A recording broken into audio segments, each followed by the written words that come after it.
कालदम तहरीके लब्बैक को जो है वो हमारे जो वज़ीर का इत्तलात व नशरियात हैं उन्होंने हुकूमत को डिक्लेयर कर दिया है कि इनको एक मिलिटेंट और टेररिस्ट तंजीम के तौर पे जो है वो डील किया जाएगा।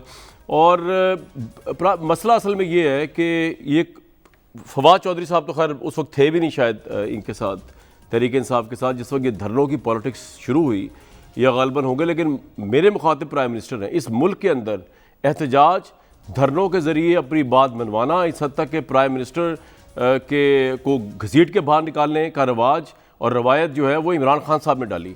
मुझे समझ नहीं आ रहा ये हुकूमत किस मुंह से जो है आज प्रोटेस्ट के ख़िलाफ़ बात कर रही है। और ये मामला सिर्फ सियासी प्रोटेस्ट का नहीं है। इमरान खान साहब ने तो ख़त्म नबूवत सल्लम के ऊपर, हज़रत सल्लम की ज़ात के ऊपर जितने उस तरह के मुज़ाहिरे प्रोटेस्ट हुआ करते थे उनको फुली सपोर्ट किया अगेंस्ट नवाज शरीफ गवर्नमेंट। मैं आपको अभी दिखाता हूँ, पहले तो शेख रशीद साहब का सुन लें। उन्होंने आज एक ऐलान कर दिया है क्योंकि गवर्नमेंट अब जो है हालात जो है वो इतने अच्छे नज़र नहीं आ रहे। गवर्नमेंट ने रेंजर्स को बुला लिया हुआ है और रेंजर्स जो है उनको टैकल करेगी। शहादतें दोनों साइड से हो रही हैं, पुलिस की भी हुई हैं, उन्होंने क्लेम किया उनकी भी हुई हैं। और अब जब रेंजर्स भी आ गए बीच में, वो रेंजर्स को भी लेके आ रहे हैं, अगले स्टेज में शायद फौज को भी लेके आए, तो ये मामला जो है वो तूल पकड़ता रहेगा। और इस मामले को यहाँ तक पहुँचाने में जो जिम्मेदार है वो ये हुकूमत है। मेरे सामने इनका एग्रीमेंट है और ये एग्रीमेंट इन्होंने 16 नवंबर 2020 को किया था। ये एग्रीमेंट दुनिया की कोई पॉलिटिकल गवर्नमेंट, कोई सेन माइंड नहीं कर सकता किसी भी तंजीम के साथ जो इन्होंने किया। मैं आपको पढ़ के सुना देता हूँ। इन्होंने कहा कि हुकूमत ने कमिट किया कि फ्रांस के सफ़ीर को 2 से 3 माह के अरसे के अंदर पार्लियामेंट से फैसला साजी करके, मतलब पक्का ठप्पा लगा के फैसला साजी करके मुल्क बदर करेगी। हुकूमत अपना सफ़ीर फ्रांस में तैनात नहीं करेगी। फ्रांस की मसनूआत का सरकारी सतह पर मुकम्मल बाइकाट किया जाएगा और बाकी चीज़ें तो ठीक है जो है। और इसके नीचे ब्रिगेडियर रिटायर्ड सैयद इजाज़ शाह जो उस वक्त फाकी वज़ीर दाखिला थे, उन्होंने वज़ीर मजहबी अमूर पीर नूरुल हक कादरी ने, इन सब ने साइन किया। कमिश्नर इस्लामाबाद ने साइन किया। इसके अंदर बड़े लोगों ने साइन किया। भाई हुकूमत का डॉक्यूमेंट है, आपने वादा गलत क्यों किया, आपने कॉन्ट्रैक्ट और एग्रीमेंट गलत क्यों किया। दुनिया की कोई स्टेट जो सिग्नेटरी है यूएन की, वो इस तरह का एग्रीमेंट, उस वक्त तो आप दबाव में आ गए, आपने इनको भुला फुसला के, आपने इनको एक तरह का पॉलिटिकली गिमिक करके उसको डिफ्यूज़ कर दिया मामला, जो कि इतनी शैलो अप्रोच है पॉलिटिकली बादियुल नज़र में बहुत से लोगों के नज़दीक, इसकी कोई मिसाल नहीं मिलती। उस वक्त इस हार्ड स्टैंस लेना चाहिए था। कि मसला ये है कि ये गवर्नमेंट हार्ड स्टैंस किस तरह ले, बहुत से लोग कहते हैं किस मुंह से ले। अब मैं आपको सुनवाता हूँ कि इमरान खान साहब जो है उन्होंने बेसिकली जब धरनों के बीच में थे, आज तो कह रहे थे जी रियासत पाकिस्तान की बड़ी इज्जत है और इज्जत होनी चाहिए, लेकिन ये इज्जत तोड़ना, इज्जत पामाल करना, पार्लियामेंट पे हमला, इसका रवाज डाला किसने? हमारी मौजूदा गवर्नमेंट के प्राइम मिनिस्टर ने। सुन ले जरा, गिरबान से पकड़ने तक तो प्राइम मिनिस्टर गए हुए थे, झाका तो इन्होंने उतारा है तमाम तंजीमों का। सुनवाएं जी। हमने नवाज शरीफ की हुकूमत को नहीं चलने देना। दिल मेरा कह रहा है कि इनको यहाँ से निकालो, खींचो इसको गिरबान से पकड़ के प्राइम मिनिस्टर हाउस। वक्त आ गया कि हम सिविल नाफरमानी की कैंपेन शुरू करें। कोई ना बिजली के बिल दे, ना गैस के बिल दे, ना टैक्स दे, जब तक नवाज शरीफ इस्तीफा नहीं देता। बैरून मुल्क पाकिस्तानियों, अगर अपना पैसा भेजना है बैंक के जरिए ना भेजना, हुंडी के जरिए भेजो। आपकी करप्शन की कीमत मैं महंगी बिजली से क्यों दूं, इसलिए मैं अपना बिल जलाने लगा हूं। मैं सबसे आगे निकलूंगा बाहर रेड जोन की तरफ। कुछ हुआ पहले गोली मुझे लगेगी, 2 दिन के बाद मियां साहब आपका टाइम खत्म हो गया। पुरअमन इनकलाब का दरवाजा बंद कर देते हैं तो आप खूनी इनकलाब का दरवाजा खोल देते हैं। ऐसा पागलपन ना करना के बजाय 1 हफ्ते में जाने के कल ही तुम चले जाओ। और वो हमारे वज़ीर दाखिला साहब आज बड़े शदोमत से कह रहे थे रियासत की इज्जत और ये और वो खुद ऐसे मामलों के ऊपर कितना आवाम को भी इन्फ्लेम करते रहे, कितना मजहबी जज्बात से खेलते रहे। जरा वो भी सुन लें शेख साहब को, पहले के शेख साहब। मैं हुकूमत को आखिरी वार्निंग देना चाहता हूं, वरना इस मुल्क में लब्बैक या रसूल अल्लाह की ऐसी तहरीक चलेगी, अकल के नाखन ले लें, वरना ये तमारी हुई लूटी हुई दौलत भी काम नहीं आएगी, ये फरसूदा निजाम को भी आग लगा देंगे, उस सारी सोचों का पाकिस्तान में जिंदा रहना मुश्किल कर देंगे। राजा साहब, आपने भुगता हुआ है सारा कुछ, तो आपको तो हमदर्दी भी होगी इस गवर्नमेंट से भी, और आप इनको आप भी कुछ सजेशन देंगे, इंडोर्स करेंगे कायरा साहब जो कह रहे हैं, ताकि मामला अफाम व तफहीम से हल हो। मैं तो गवर्नमेंट पे इसलिए ये सवाल कर रहा हूँ क्रिटिकल के ये इस नहज तक पहुँचाने में इनकी जिम्मेदारी है, आज की नहीं, इस एग्रीमेंट से पहले की जो रवायात इन्होंने डाली धरने और बंदूक की जोर के ऊपर, इक़्तिदार में आने की, इस्तीफ़ों लेने की, जिसको ये कह रहे कानून के ऐन मुताबिक था, लेकिन ये कानून के मुताबिक नहीं है। जी राजा साहब, जहाँ तक धरनों का और ये एक पीसफुल प्रोटेस्ट का सवाल है, आप पुरअमन तरीके से एहतजाज करना, आपको उस चीज़ की आइन भी इजाज़त देता है, कानून भी इजाज़त देता है।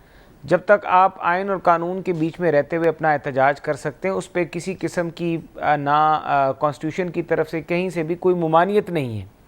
जब पीछे बात रहेगी कि आप तशद्दुद से भरपूर और मुसल्ला हो के और एक जत्थे की शक्ल में, या आप सरकारी अमलाक को नुकसान पहुंचाते हैं या गैर सरकारी अमलाक को नुकसान पहुंचाते हैं, तो उस चीज़ की आपको ना कानून इजाज़त देता है, ना रियासत इजाज़त देती है, और ना ही हमारा मज़हब और दीन इजाज़त देता है जी। अब जो सूरत हाल यहाँ पे बनी हुई है, जहाँ तक हमारा इस वक्त मसला चल रहा है, माजी में पाकिस्तान की अदालतों में और ये फ़ैसले, इस तरह के मामलात आए, जब भी सड़कें बंद की गई, धरने दिए गए, तो उन धरनों और उनसे मुतल्लिक मामलात के ऊपर अदालतों में समाअत हुई, वहाँ पे फ़ैसले भी हुए।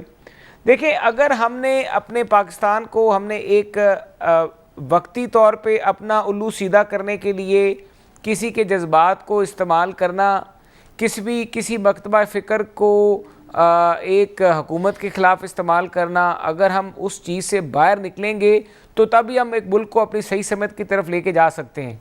और अगर हम इसके बीच में जब भी हमें ज़रूरत पड़ेगी, चाहे वो हुकूमत को पड़े, चाहे वो अपोजिशन को पड़े, जब वो आप इन्हें मशवरा क्या देते हैं सर, ये क्या करें? इसी तरह जिस तरह के कायरा साहब कह रहे हैं कि हमारा तो जी देखें एजेंडा बात मैं जरा बयान कर रहा हूं, आपको समझा रहा हूं कि माजी में जो गलतियां हुई हैं वो तो अब आपके सामने है कि माजी में फैज़ाबाद वाला वाक़या हो गया, या माजी में पहले जब ये हुआ जो पीटीआई ने धरना दिया, वो सारा कुछ, मैं उसमें डिटेल में नहीं जाऊंगा क्योंकि पहले सबने उसके ऊपर बात भी कर ली है। जी जी। ये सब वो चीज़ें थीं जो आज सामने आ रही हैं। अब ये चीज़ जो है, देखें, हमें इस इशू के ऊपर जिस तरीके से पार्लियामेंट के बीच में जब ये बात आई और ये मुआहदा वाली बात आई, तो ये हमें फ़ोन आ रहे थे मुख्तलिफ लोगों के कि जी आपने वोट करना है। हमने पूछा कि जी किस चीज़ का वोट करना है, तो हमें हलकों में से लोग जो TLP से जिनका ताल्लुक़ था, तो उनके फ़ोन भी आ रहे थे और कह रहे थे कि आप, हमने कहा जी बिल्कुल, जहाँ पे नामूस रसालत का सवाल है, जहाँ पे तौहीन रसालत का मामला है, वहाँ पर तो बिल्कुल हम करेंगे, लेकिन हुकूमत कोई चीज़ पार्लियामेंट में पहले डिबेट के लिए लेकर आएगी तो उसके ऊपर गुफ्तगू होगी। अब हुकूमत ने उसके ऊपर अगर एक एग्रीमेंट कर लिया, हमें नहीं समझ आता, लेकिन राजा साहब बात ये है कि क्या एग्रीमेंट कर रहे हैं राजा साहब, लेकिन अगर ये एग्रीमेंट, हाँ, लेकिन आप कर रहे हैं जो आप पूरी नहीं कर सकेंगे। जी जी मोहसिन साहब, आपकी हुकूमत में APS का सानिया हुआ, मियां नवाज शरीफ ने सारी सियासी जमातों को इकट्ठा किया और उसके बाद ऑपरेशन हुआ। हमारे दौर में मालाकांड का, सवात का इशू हुआ, सारी जमातों को इकट्ठा किया, मिल बैठ के एक फैसला किया और उस पर अमल किया, उसके रिजल्ट निकले। सर प्रॉब्लम ये है कि इमरान खान साहब आप साथ बैठने को तैयार नहीं है, वो कहते हैं ये लोग करप्ट लोग हैं, मैं इनके साथ नहीं बैठूंगा। मैं भी पूछ लेता हूं, आपकी तसल्ली हो जाएगी।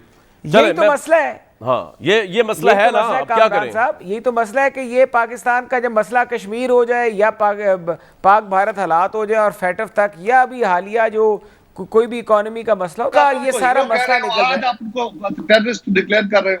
कल ये सारे वजीर उनको कह रहे थे कि जनाब ये हमारे भाई हैं, ये बड़े आशिक रसूल हैं, वो भी हमारे बच्चे हैं। हम ये नहीं कह रहे कि उनको अब आप उनके साथ तशद्दुद करें, अल्लाह करे वो भी हिदायत पे आ जाएं, वो भी अमन में हो जाएं।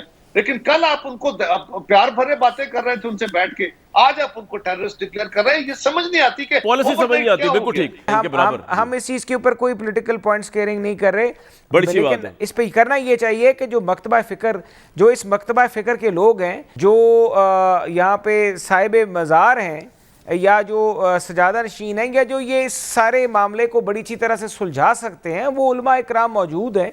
आप उनको इस इशू के ऊपर उनके साथ, ओ भाई, ये पीर नूरुल हक कादरी साहब का साइन हुआ है इस एग्रीमेंट पे। सर मैं आता हूं आपकी तरफ, आप मोहसिन भाई, सर बड़ी सिंपल कादरी साहब, नूरुल हक कादरी साहब को छोड़ दें, आप उन लोगों से बात करें जो लोग, जिन लोगों की ये बात सुनते हैं। नूरुल हक कादरी साहब की ये बात नहीं सुनेंगे, ये उन लोगों की बात सुनेंगे जो लोग इनमें से हैं। लेकिन इस वक्त हुकूमत ने कह दिया भाई इनसे बात कोई नहीं करनी। मेरे सामने कैबिनेट की जो है वो फैसले मौजूद हैं, कालेदम तंजीम के मुतालबात मानने से इनकार, काबीना में फैसला, रियासत की रिट हर हाल में कायम रखी जाएगी, मुजाहिरीन को जेहलम से आगे की सूरत में जाने नहीं दिया जाएगा, वहाँ रेंजर्स तैनात कर दी गई हैं,